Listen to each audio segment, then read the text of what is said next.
Yo, what's going on everybody? It's your boy Potential Unleashed. We're back with another video. This is One Piece episode 1060. Something along the lines of the secret of Emma, the cursed sword entrusted to Zoro. I'm looking forward to this episode because Zoro vs. King, it's been kind of mediocre, kind of disappointing, not gonna lie, but I heard this episode was supposed to be gas, supposed to be a banker, and we're supposed to get a lot of new stuff and a lot of interesting stuff, animated, choreographed, and all of that. But if you guys enjoy regular reactions like these, make sure you guys like the video, subscribe to the channel, and hit the notification bell so you guys never miss a new video. With that away, my name is Potential Unleashed, and let's get into the reaction. We pick up where Zoro's getting his Wado Ichimonji back after King has been whooping his butt. Ooh, okay. We already get into the action. Ooh, look at that choreography. Okay. Okay, they're extending the fight from the manga. I always am team for that. Zoro and King are going crazy right off the bat, man. Oh, Emma's gonna mess him up again. Oh, no it's not.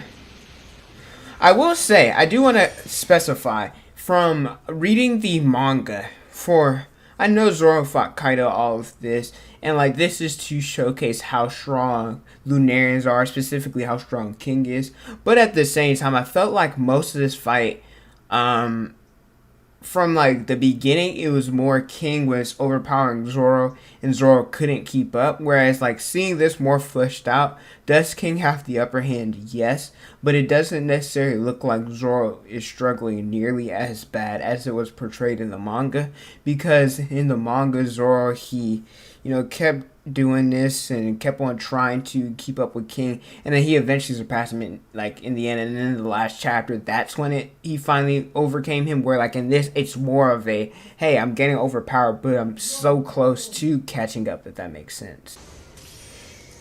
Animation looking beautiful right now, cannot lie.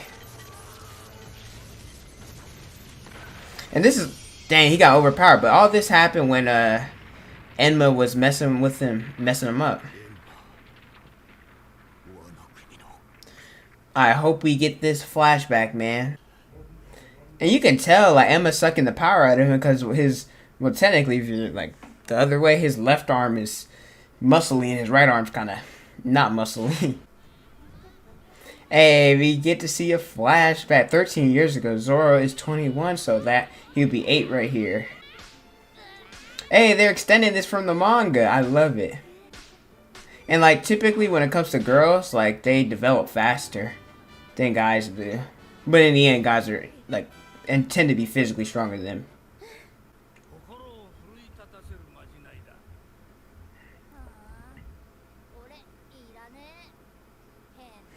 And now that like, okay, hold on, he said now he has no use for that word. And Sanji is typically, like you said, a word to uplift your spirits by the samurai. And Zoro, what's funny about this is now that we know his lineage, it was in, you guys aren't gonna get it in the anime, it's never gonna appear, but in the SBS, or I think it was the SBS actually, they showed Zoro's lineage and the whole thing about his parents and how he's related to Ryuma. So he is the god of the blade, Ryuma, who is a samurai's descendant.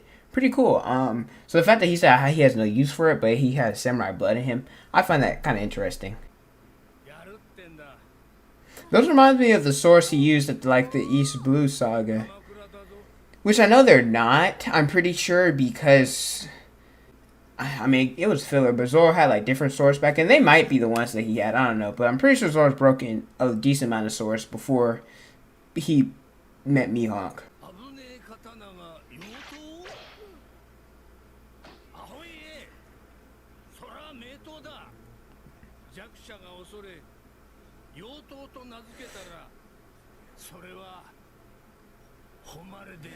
Y'all don't understand how much this statement right here broke the community when it dropped in the manga. And the reason I'm saying this is because Zoro's Kitetsu and a lot of other swordsmen, they died because they wield cursed blades, when in actuality, because swordsmen, if a sword is considered a cursed blade, that just means the swordsmith did a really good job at crafting that blade and honing it to be as strong as it could be, because swords are meant to kill people and hurt people, all of that.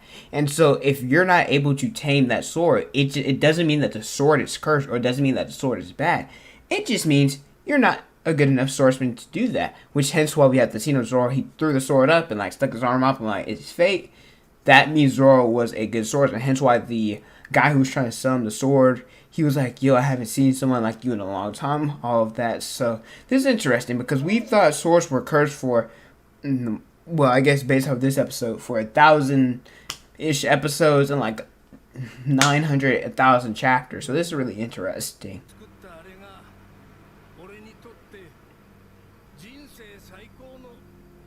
And he's a legendary swordsmith, so that means Enma and the Wado Ichimonji are like some of the best swords out there. They're not even black blades yet.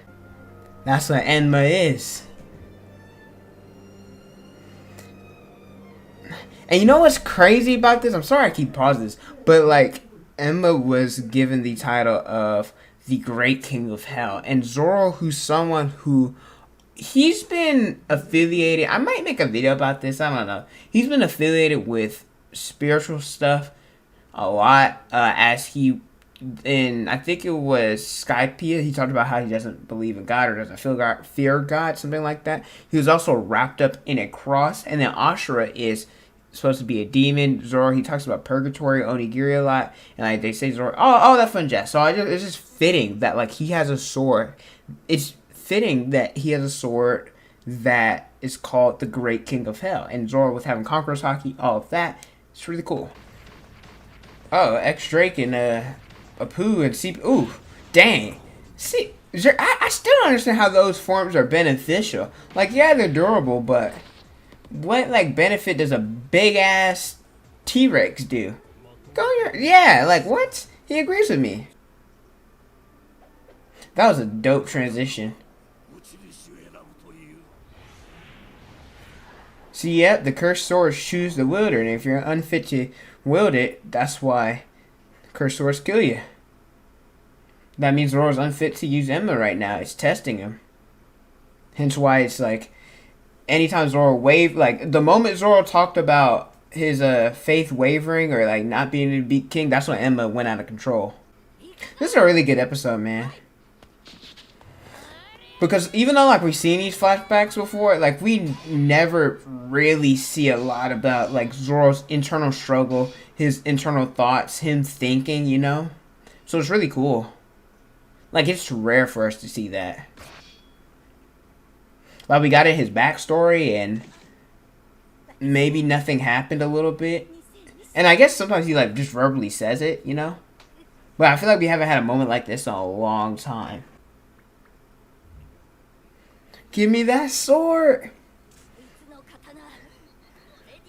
I have to be strong enough for the both of us.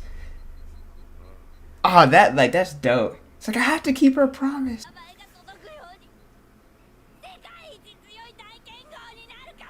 You know what's crazy about this is like, even though he's not the strongest in the world, that's still Mihawk.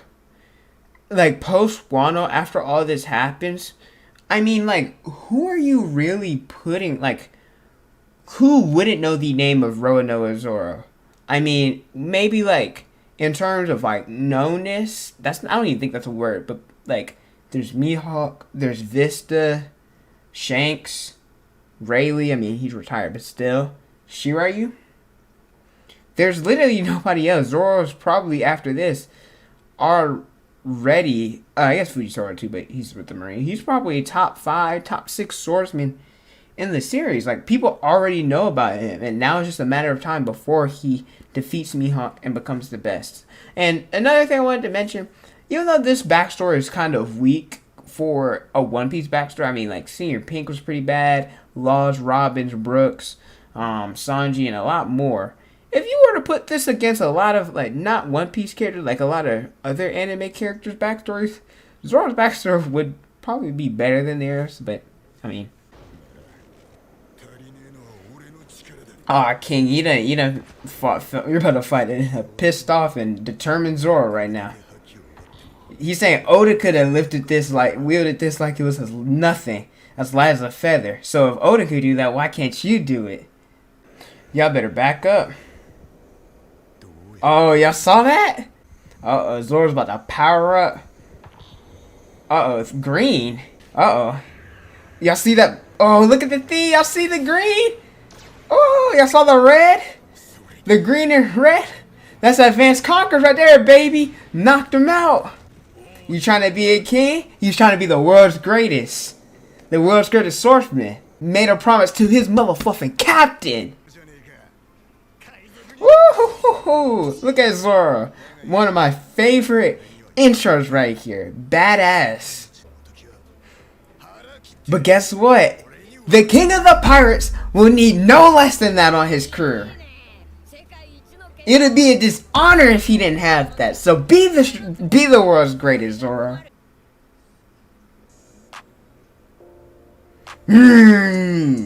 What? Good job, Toei. I have been kind of pooping on you for a little bit of what you guys have done with the past few episodes. There's been some, don't get me wrong, there have been some good stuff with the King fight.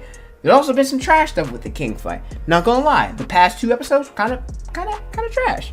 And well, there's like a sprinkle of good stuff, but this episode, nothing wrong with it. I'm fine with it. The Conquerors, like him, Advanced Conquerors is awakened. He's now has the same thing that Luffy can do. Really dope. He has that kingly ambition. He will not lose again. He will be the world's greatest swordsman. He will defeat King. Really dope stuff. Let me know how you guys feel about this episode in the comment section below. I would give you more hype, but number one, I feel bad if I'm like screaming. Number two, I'm not sick, but like I have this bad cough for some reason, and like my voice is kind of going away, but it is what it is. But thank you guys so much for watching. Don't forget to like, comment, and subscribe. Also hit the notification bell to get never miss out a new video from it. Instagram, Twitter, Snapchat, and TikTok is on the screen and in the description below. Thank you guys so much for watching, and don't forget to unleash your potential.